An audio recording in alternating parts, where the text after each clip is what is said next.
Assalamualaikum students, my name is Munir Ahmed and I welcome you all to my YouTube channel। आज हम पढ़ने जा रहे हैं बायोकेमिस्ट्री की एक टॉपिक एंजाइम के बारे में। एंजाइम चूँकि एक बड़ा टॉपिक है, इसको हम एक वीडियो में कवर नहीं कर सकते, तो इस पर मैं ये हमारा पार्ट 1 है और इसमें हम मज़ीद भी वीडियोज़ इस पर अपलोड करते जाएंगे।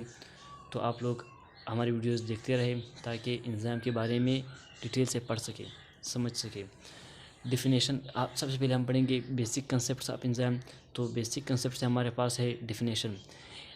Enzymes are biological molecules.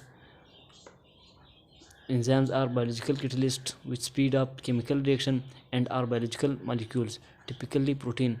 Enzymes हमारे पास बायोलॉजिकल कैटलिस्ट है which speed up chemical reaction and are biological molecules, जो कि टिपिकली प्रोटीन है।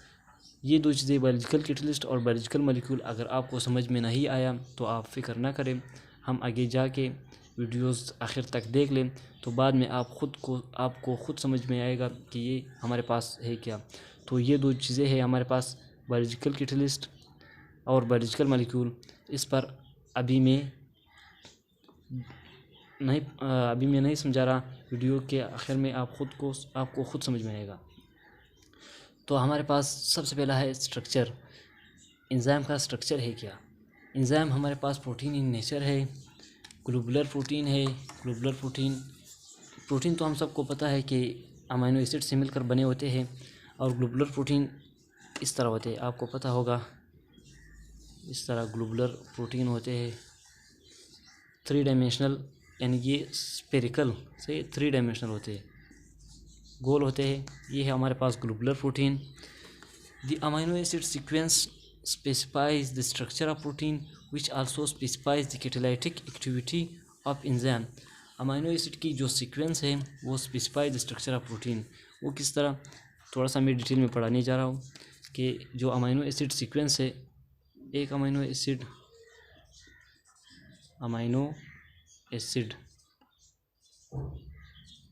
Bonds with other amino acid से, ये जो अमीनो एसिड है इस तरह लॉन्ग चेन बनाते हैं।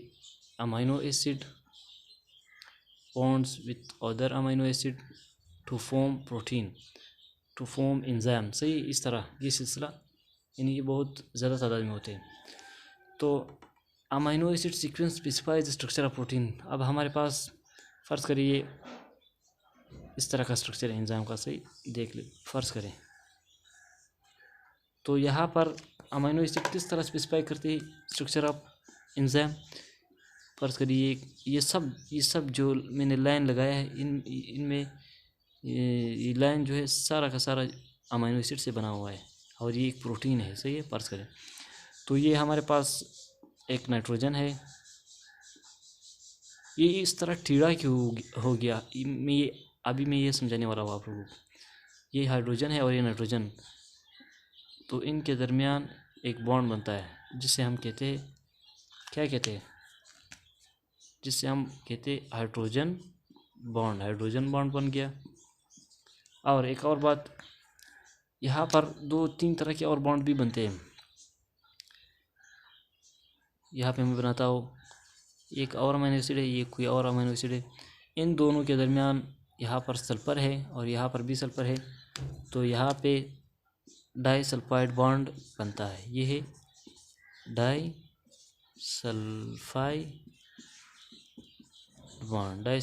बॉन्ड, सही है। ये डाइसल्फ़ाइड बॉन्ड हो गया। इसी तरह एक और बॉन्ड बनता है हाइड्रोफोबिक बॉन्ड और हाइड्रोफोबिक इंटरेक्शंस। ये हमारे पास हाइड्रोफोबिक इंटरेक्शंस है, सही है। तो ये जो the amino acid sequence specifies the structure, यानी ये अमीनो एसिड का जो सीक्वेंस है इनकी वजह से स्पेसिफाई करता है structure of protein which also specifies the catalytic activity of enzyme.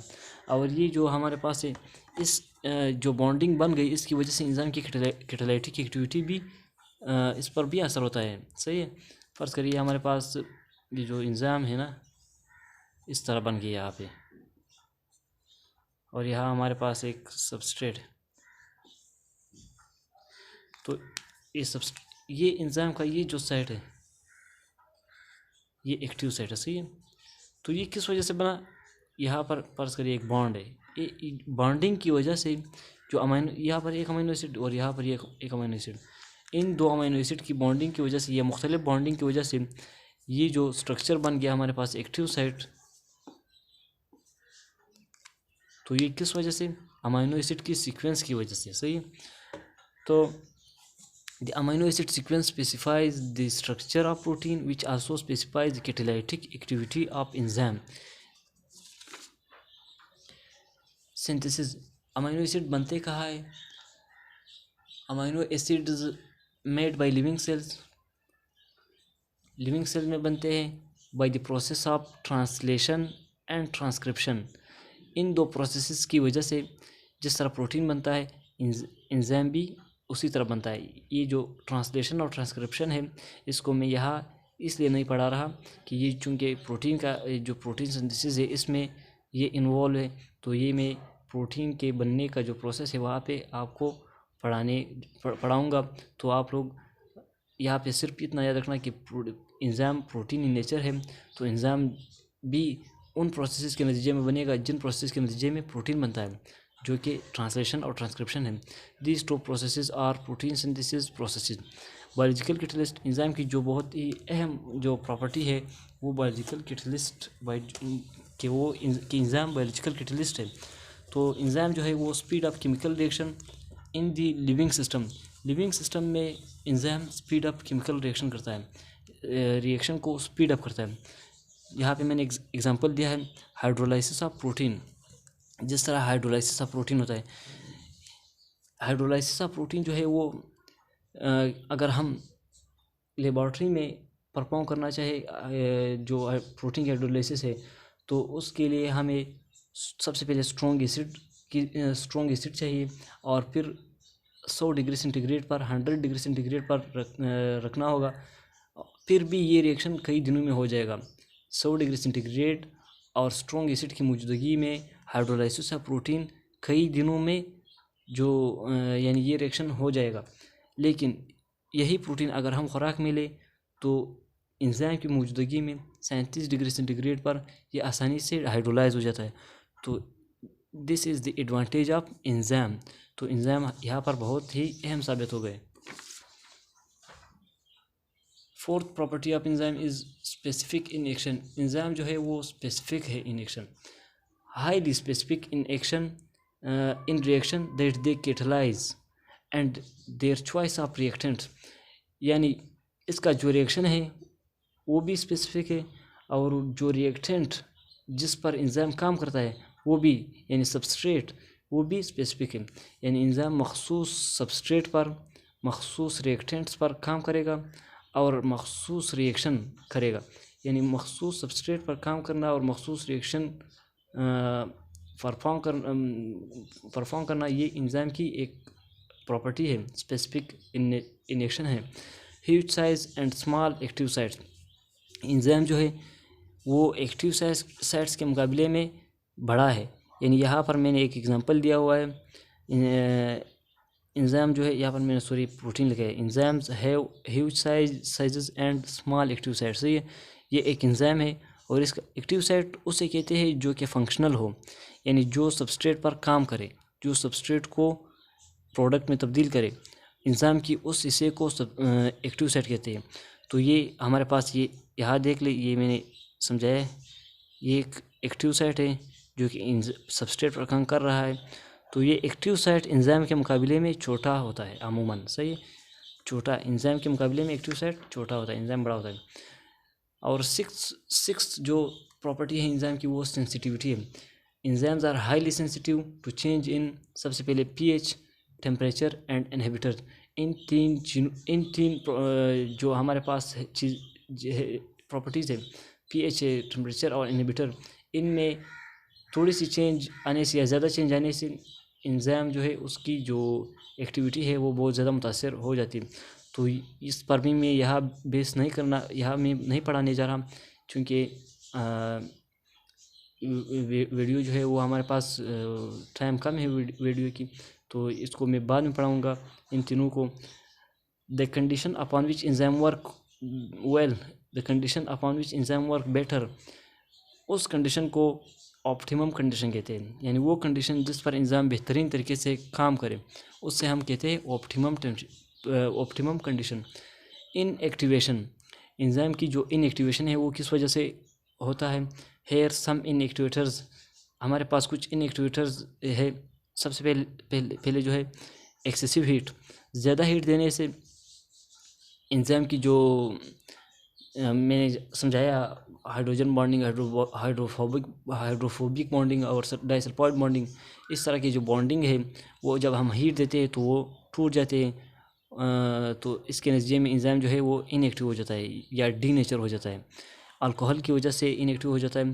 Concentrated solution of inorganic acid, inorganic acid की जो कंसनट्रेटेड सोल्यूशन है, मिसाल के तौर पर अगर HCl कंसनट्रेटेड सोल्यूशन में हो, इसी तरह nitric acid, hydrogen H3BO3, H2SO4, ये जो मुख्तलिफ मैंने नाम लिखे हुए हैं, इनकी कंसनट्रेटेड सोल्यूशन की वजह से इंजाइम जो है वो इनएक्टिव हो जाता है। और हमारे पास एक लास्ट में जो है इनहिबिटर्स, कुछ इस तरह के सब्सटेंसेस है, कुछ इस तरह के मॉलिक्यूल्स, कुछ इस तरह के ड्रग्स है, कुछ इस तरह के टॉक्सिन है, टॉक्सिक सब्सटेंसेस है, विच रिड्यूस और स्टॉप एक्टिविटी ऑफ इंजाइम। यानी हमारे पास कुछ इस तरह के मॉलिक्यूल्स जो ड्रग्स वगैरह है, ड्रग्स को हम इसलिए लेते हैं कि कोई इंजाइम जो कोई मुख्तलिफ़ चीज़ें बना रहे हो जो कि हमारे जिस्म के लिए नुकसानदेह हो, तो हम ड्रग के ज़रिए उसको स्टॉप कर देते हैं। यानी वो इंजाइम की जो एक्टिव साइट के ज़रिए अटैच हो जाते हैं या किसी दूसरे साइट से अटैच हो कि इंजाइम की जो कि नुकसानदेह प्रोडक्ट बना रहा हो, जो कि हमें ज़रूरत नहीं ना हो, उनकी जो प्रोडक्टिविटी है उसको इनहिबिट करता है। यानी इंजाइम की जो किसी सबस्ट्रेट को प्रोडक्ट में तब्दील करने की जो सलाहियत है उसको इनहिबिट करना इनहिबिटर्स का काम है। सही है, तो ये हमारे पास इनहिबिटर्स हो गए। इसी तरह ये जो हमारे पास इंजाइम्स है इस पर मैं मज़ीद वीडियोस अपलोड करने जा रहा हूँ। आज तो सिर्फ इंट्रोडक्शन था इंजाइम का, तो आप हमारी वीडियोस देखते रहे। Thanks for watching. अल्लाह हाफिज़।